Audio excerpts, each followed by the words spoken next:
Rules అన్ని frame చేసి ఇక్కడ రావద్దు, కూర్చోబట్టద్దు, ఫ్లాగ్ కార్డులు పట్టద్దు అని డైరెక్ట్ గా అసెంబ్లీలో ఫోటో తీసిండు. మరి ఇది వర్తించదా మీకు? అదే విధంగా ముఖ్యమంత్రి గారు వాళ్ళ పేర్లు తీయలే, వెనుక అన్నారు. బయట కావచ్చు, లోపల కావచ్చు, సభలో అని కూడా అనలే, వెనుక అన్నాడు. దాన్ని పట్టుకొని వాళ్ళు ఇవాళ చేస్తారు. ఇదే మహిళా గవర్నర్ను మరి ఆయన మన ఎమ్మెల్సీ విషయంలో ఘోరంగా బూతులు మాట్లాడితే అప్పుడు ఈ నాయకులు ఎందుకు క్షమాపణ చెప్పలేదు? ఎందుకు మాట్లాడలే? ఢిల్లీ దాకా పోయి కమిషన్ ముందట అటెండ్ అయ్యి వచ్చిండు. ఒక మహిళా గవర్నర్ను మాట్లాడితే మరి ఈ నాయకులు ఎవరు మాట్లాడలేదు ఆ రోజు. ఎటుపోయింది? నన్ను కూడా మొన్న పట్టుకొని సమాచారం లోపం అనలేదు, నాలెడ్జ్ లే అన్నారు. క్షమాపణ చెప్పిండు అధ్యక్ష. వాళ్ళకొక తీరు, మాకొక తీరా? అంటే ఏంటిది ఇది? వాళ్ళు ఇష్టం వచ్చినట్టు చేయవచ్చు.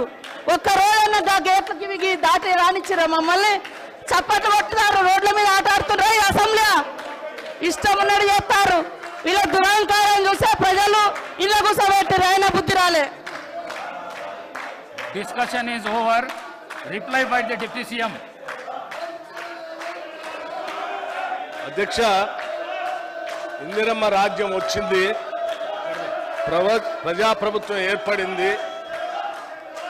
ప్రజాపాలనలో అన్ని వర్గాల ప్రజలకు ఉపయోగపడే విధమైనటువంటి 2,91,159 కోట్లతో ప్రవేశపెట్టినటువంటి బడ్జెట్ పైన ప్రజలంతా హర్షాతిరేకాలు వ్యక్తపరుస్తూ ఉంటే చూసి తట్టుకోలేక 10 సంవత్సరాలు ఈ రాష్ట్రాన్ని సర్వనాశనం చేసినటువంటి టీఆర్ఎస్ పార్టీ నాయకత్వం సభ మర్యాదలు పాటించకుండా, సభ సాంప్రదాయాలు పాటించకుండా, సభలో విలువలు పాటించకుండా ఈ రకంగా వెల్లోకి వచ్చి అల్లరి చేస్తూ, గొడవ చేస్తూ, చప్పట్లు కొడుతూ ఈ సభ మర్యాదను మంటగలుపుతున్నందుకు నిజంగా నేను చాలా చింతిస్తూ ఉన్నాను అధ్యక్ష.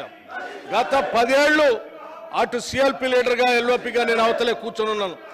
అనేక అవమానాలు చేసిన, అనేక సార్లు మా మైక్ కట్ చేసిన, మా గొంతు కట్ చేసిన, ఏ ఒక్కరోజు కూడా వెల్లోకి వచ్చి ఈ రకంగా మేము ప్రవర్తించలేదు. ఇది ఎందుకు ఈ రకంగా ప్రవర్తిస్తున్నారో ప్రజా వ్యతిరేకంగా తయారైనటువంటి బీఆర్ఎస్ పార్టీ నాయకత్వానికి నేను మరొకసారి విజ్ఞప్తి చేస్తా ఉన్నాను. దయచేసి మీరు కూర్చోండి, చాలా విషయాలు చెప్పాలి. దయచేసి పోయి కూర్చోవాల్సింది విజ్ఞప్తి చేస్తా ఉన్నాను. మీరు ఇలాగే చెప్పి అలసిపోయి గొంతు పోతా ఉంది అధ్యక్ష. Honourable speaker sir, I beg